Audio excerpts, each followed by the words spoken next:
एक समय की बात है, एक छोटे से गांव में एक गरीब किसान रहता था, जिसका नाम अजय था। अजय की मेहनत और ईमानदारी का कोई सानी नहीं था, लेकिन उसकी हालत हर दिन बदतर होती जा रही थी। उसकी फसलें खराब हो जाती थीं, और उसका जीवन संघर्ष से भरा हुआ था। एक दिन गांव में एक साधु भिक्षु आए। उन्होंने अजय के हालात देखे और उससे पूछा, तुम्हारी हालत इतनी खराब क्यों है? अजय ने उत्तर दिया, मुझे पता नहीं। मैं दिन रात मेहनत करता हूँ, लेकिन मेरे पास कभी भी पर्याप्त धन नहीं होता। साधु भिक्षु ने मुस्कुराते हुए कहा, धन केवल उन लोगों के पास आता है जो सही रास्ते पर चलते हैं। मैं तुम्हें एक रहस्य बताता हूँ, अगर तुम इसे समझ पाओगे तो तुम्हारा जीवन बदल जाएगा। अजय ने ध्यानपूर्वक सुना और साधु भिक्षु ने उसे एक पुरानी कथा सुनाई।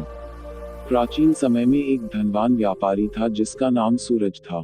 सूरज ने जीवन की सभी सुख सुविधाओं का आनंद लिया था, लेकिन वह कभी भी संतुष्ट नहीं हुआ। उसने सोचा कि अधिक धन प्राप्त करने से उसकी तृप्ति होगी।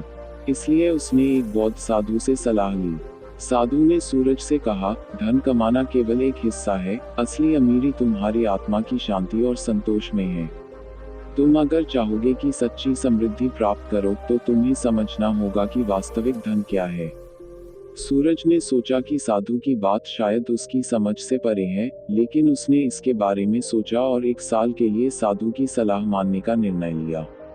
वह साधु ने दिए गए सुझावों को पालन करने लगा। साधु ने सूरज को 3 महत्वपूर्ण बातें बताईं। पहली बात यह है कि दया और करुणा, दूसरों की मदद करना और उनकी परेशानियों को समझना सबसे महत्वपूर्ण है। सूरज ने गरीबों और जरूरतमंदों की सहायता करने का वादा किया। दूसरी बात यह है कि संगति और संतुलन, बहुत अधिक धन का संचय करने के बजाय साधु ने उसे अपनी संपत्ति को सही तरीके से वितरित करने की सलाह दी। एक हिस्से को अपने परिवार और एक हिस्से को समाज के उत्थान के लिए देना आवश्यक है। तीसरी बात यह है कि आंतरिक शांति, धन और भौतिक सुख सुविधाएं अस्थायी हैं। आंतरिक शांति और संतोष ही सच्ची अमीरी है।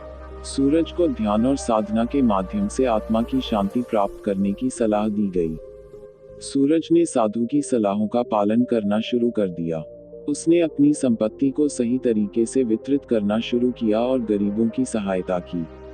उसने ध्यान और साधना के माध्यम से आंतरिक शांति की खोज की। धीरे धीरे वह महसूस करने लगा कि उसकी संतोषजनक और शांति की स्थिति में कोई कमी नहीं है। उसकी वित्तीय स्थिति भी बेहतर होने लगी, लेकिन अब उसके लिए धन केवल एक साधन था, उद्देश्य नहीं। साधु भिक्षु ने अजय से सूरज की कहानी सुनाई और कहा, जैसा कि सूरज ने सीखा, सच्ची अमीरी केवल धन में नहीं है। अगर तुम अपनी जिंदगी को संतुलित तरीके से जीने लगोगे, दूसरों की मदद करोगे और आंतरिक शांति की ओर ध्यान दोगे, तो तुम भी सच्चे अमीर बनोगे। अजय ने कहानी को दिल से सुना और उसने साधु की सलाह को अपनी जिंदगी में अपनाने का निर्णय लिया।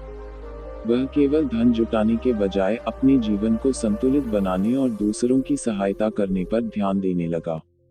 धीरे धीरे उसकी स्थिति बेहतर होने लगी और उसने समझा कि सच्ची अमीरी केवल धन में नहीं, बल्कि आंतरिक संतोष और शांति में है। इस बौद्ध कहानी से यह शिक्षा मिलती है कि धन और भौतिक वस्तुएं अस्थायी होती हैं, लेकिन आंतरिक शांति और संतोष ही सच्ची अमीरी है।